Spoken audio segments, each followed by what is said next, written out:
সংরক্ষণ আর সঠিক বাজার তদারকির অভাবে অনেকটা ভারত নির্ভর হয়ে পড়ছে দেশের পেঁয়াজের বাজার। দেশীয় পেঁয়াজের মৌসুমে দাম কম থাকলেও মৌসুম শেষে আবারও বাড়ছে পেঁয়াজের দাম। আর এতে ক্ষতির মুখে পড়েছেন কৃষকরা। আর মৌসুম শেষে পেঁয়াজ কিনতে বেশি টাকা গুনতে হচ্ছে ভোক্তাদের। গত ডিসেম্বরের প্রথম দিকে ভারতের বাজারে সরবরাহ ঘাটতি থাকায় বাড়তে শুরু করে পেঁয়াজের দাম। সাথে সাথে বাংলাদেশের বাজারেও লাফিয়ে লাফিয়ে বাড়তে থাকে এই পণ্যটির মূল্য। খাতুনগঞ্জে 27 টাকা থেকে বেড়ে প্রতি কেজি পেঁয়াজ বিক্রি হয় 37 থেকে 39 টাকায়।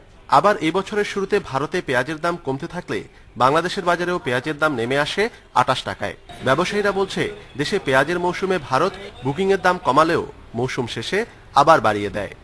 কিছুদিন আগে যে পেঁয়াজগুলো $500 ছিল, $500 পেঁয়াজগুলো এখন $200 বা $150 কমাই দিছে।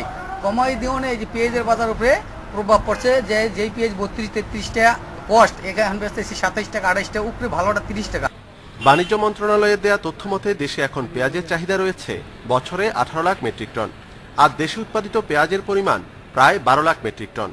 এরপরও সংরক্ষণ আর বাজারজাতকরণের সঠিক ব্যবস্থাপনার অভাবে ভারতের উপর নির্ভরতা কমানো যাচ্ছে না বলে অভিমত ব্যবসায়ীদের। বাংলাদেশে যে পেঁয়াজ হয়, এই পেঁয়াজে কৃষকরা কোনো রকমের সুবিধা করতে পারে না। আমাদের দেশে যে সময় পেঁয়াজগুলো উৎপাদন হয়, বাংলাদেশের দেশিগুলা, ওই সময় ইন্ডিয়ান পেঁয়াজের দাম কমে যায়। ব্যবসায়ীরা আরো বলছে, দেশীয় পেঁয়াজ মৌসুমে ভারত থেকে আমদানি বন্ধ রাখলে পেঁয়াজ উৎপাদনে আরো বেশি লাভবান হতো স্থানীয় কৃষকরা। অনুপম শীল, ইন্ডিপেন্ডেন্ট নিউজ, চট্টগ্রাম।